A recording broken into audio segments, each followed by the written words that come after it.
Today we're going to be installing a budget mod on this Tacoma behind me. We're going to be installing this hidden light bar that goes right down here in the bumper. Now budget is a weird term to use nowadays. I'm going to use budget as under $200 because everything is very expensive. Let's hop into this install. This kit is great because not only does it come with the light here, which is a combo lens double stacked LED bar, 32-inch, but it also comes with all the mounting hardware and the wiring harness that you need. What it doesn't come with though is this little button we got just to make it look a little bit more aesthetic inside of the truck. Just let you know what the button is for, and you can wire it up for illumination. But we're gonna go ahead and get ready to install this. Step one, and if you're like us, you're gonna have to throw something on the ground so you're not laying around in the wet gravel, unless you have a garage like a rich person. But we are not that. But right down there is where we're gonna be installing it. I don't believe we have to take the bumper or the grill out. I think I can just reach up in. Alrighty, so step one, we're gonna have to take the grill out. Right here, this is the old man. You guys have not seen him in quite a while. He is still kicking. Hey. But this is his truck. This is a gift I got him for Christmas. Not the truck, the light bar. The light bar, and that's what we're installing. So first up, it's gonna be take the grill out. I can film this guy taking the grill out. He's a good looking guy. Don't get excited though. He is taken. You've never taken the grill out. It's pretty simple. You pull this out, push this down in right here. We already did that. Take this clip out here by pushing it down in, and then you pull these tabs on each side, and then you just pop the grill out. It's gonna need some force, but you can pop it out pretty easily. I would add that before we even start this, we're gonna unhook the positive battery terminal. If you wanna come closer. Look at this. Now that's always looked that good. It wasn't completely corroded, and I did not clean it right before the video, so I wasn't embarrassed. I do all the maintenance on this truck on time, perfect. You're gonna wanna unclip this wire when you pull it out, or you can do it before you pull it out. It's a little bit easier once you kind of already have it halfway pulled out. Next up, we're pulling out these little air vent things right here. Kinda.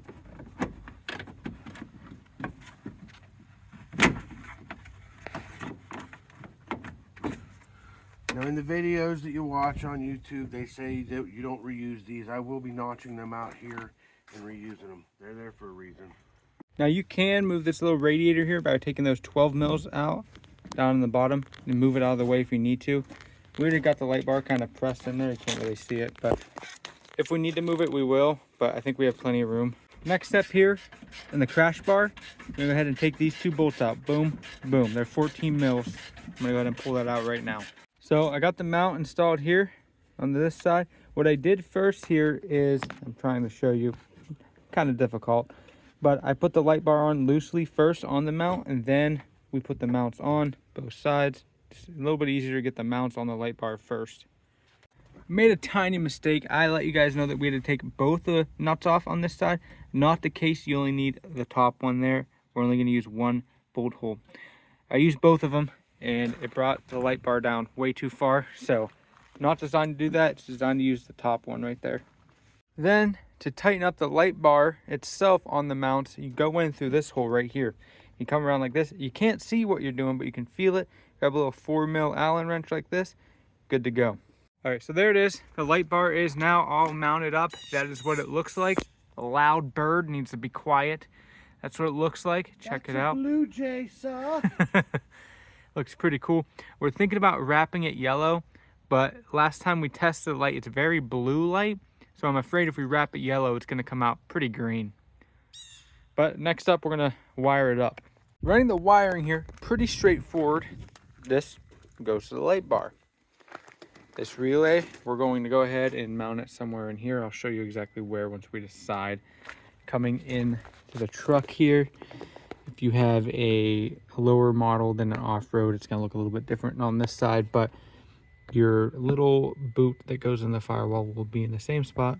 Trying to get it to focus. Right down in there is where we're gonna go into. If you can see that, I'll back up a little bit right there.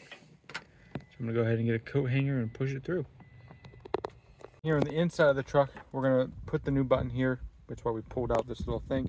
Very easy to pull out. All you gotta do is get a little bit of plastic pry action. Pop it right out. But coming down here, oh, give me 1 second. Right back in here is that boot on the inside. Here is our clothesline, clothes hanger.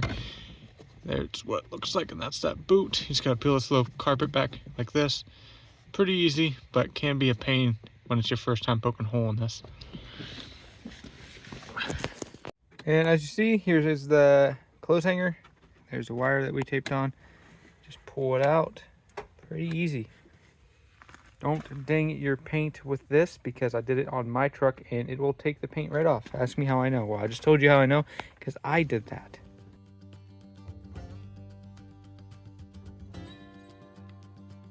So as you can tell, this is the factory switch panel here. We already made a slot for the ditch lights right here. So we're gonna make a new spot for the light bar bumper right here.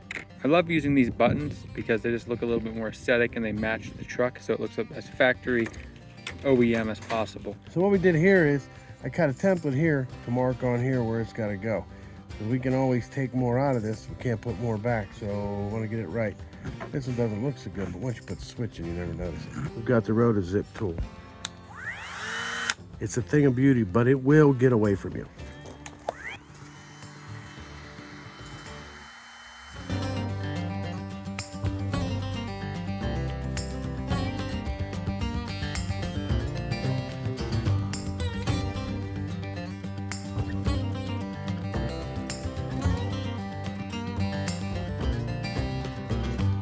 Next up here, we're going to be wiring up the light bar. We have these heat shrink wiring connectors. We don't have the right size. We're hoping this big one fits. It's going to be questionable. Here's the deal with these things, right?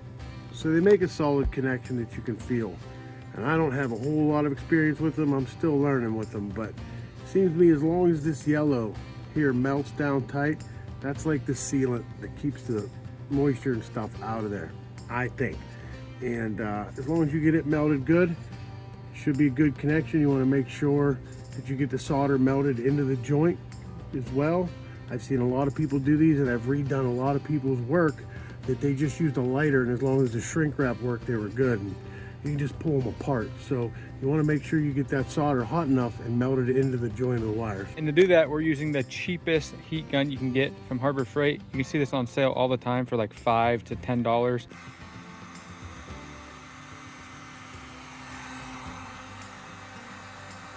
Now, to wire up the switch, it is a pain. A little bit of trial and error. We've done this a few times now. He's got some custom stuff coming off of his fuse box. That's a red wire right there. That's for illumination. So when the key comes on, if the lights are on, it'll illuminate the button so it lights up blue like all the other buttons. Then when you actually click the button, it lights up more blue. You can look in there. You see how the solder got into the wires and everything, and that band of solder's melted. That's what you're looking for. A lot of times guys will just, like I said, they'll just get the shrink wrap hot and think it's good because it's holding the wires together when it's not. You have to get that solder melted in them joints. Now they say that these don't go back in after you put the light bar in there. We'll do a little trimming. We'll see if we can't get it back in there. And just with a little bit of trimming, we're able to fit that piece back in so the air kind of goes directly into the radiator the way it's supposed to go. Toyota put this there for a reason. We try to keep things, you know, as much as OEM as we possibly can until you just rip the bumper off like that.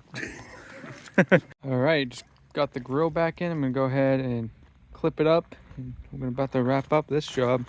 The install is all done now, and I guess it's time for us to stare at it. So let's take a look at it and see how good it looks.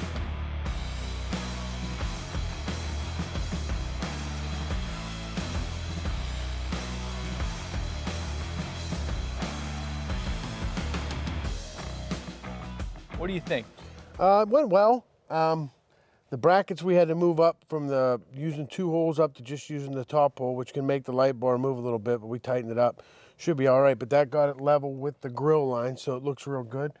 The install itself, not bad. Had to do a little Dremel cutting to get things to fit back in where we wanted them because I didn't want it to be open. I don't know if anybody noticed, but since the day I bought this truck, I wanted to do things to it, but I wanted to keep it subtle. Like from the day Trent bought his, it was loud. Blue's loud. He was in your face. And I just wanted to keep this subtle with all the things that I added on. I just didn't want it to fly under the radar and be subtle. But yeah, that worked out real well. The light bar's hidden nice in there. I like it a lot. I know a lot of you are going, well, it should be yellow to match everything else, and it will be. I'm going to try out white for a little bit and see if I like that. I like the white. We're discussing wrapping it with a yellow tint, but if you notice in the video, it is a little bit of a blue light rather than a white light. So if we wrap it, it's going to be pretty green, I think, but we can try it out and see how it looks. It'll definitely look better when the light's off though. But when we were shopping around, I couldn't find a double stack light bar like this with a yellow tint. Unfortunately, unless you do like a Baja Designs, and I don't know about you guys, but we're not built for a $600 light bar. Yeah. We're not doing that. Everything on a budget. Keep it safe, keep it real. How do you like the light output? Do you think it's pretty bright? The light output's ridiculous. There's a lot of light. Now, I have the factory LED headlights. I don't need that light, but man, is it nice to have a lot of light when you want a lot of light, so why not? You know, I like it. It's very bright. Right on. We're gonna keep on testing this, see how it performs, see how long it lasts. I got this kit off Yodaverse. It'll be down in the description. It's a nice budget kit. Like I mentioned, it comes with everything, so it was great for a gift. I didn't have to worry about getting the mount separate, getting the light bar separate, getting a button separate. I did get the button separate, but it did come with a wiring harness, and we got that button just to make it look a little bit more OEM. So it'll be down in the description, everything we use to do this install. I'm a big fan of it. I'll keep you guys updated on how this holds up on the long-term run, especially out here in PA. There's a lot of salt and stuff hitting the front of the truck, so I'll keep you guys updated on that. Please hit that like button, hit the subscribe button. It means a ton to me. We're on the road to 10,000 subscribers, and if you hit the subscribe button, we're gonna be one step closer. Hope you enjoyed seeing the old man again. It's been a while since he's been on the channel. I've missed you all. He's still kicking. We got some cool install videos coming up here in the future on my truck, so you're gonna be seeing him around a little bit more. He is my go-to guy when we are doing these installs. It's nice to have a smart old guy here that's better with mechanics than I am. Thank you guys for watching though. Hope you enjoyed the video. I'll see you in the next one.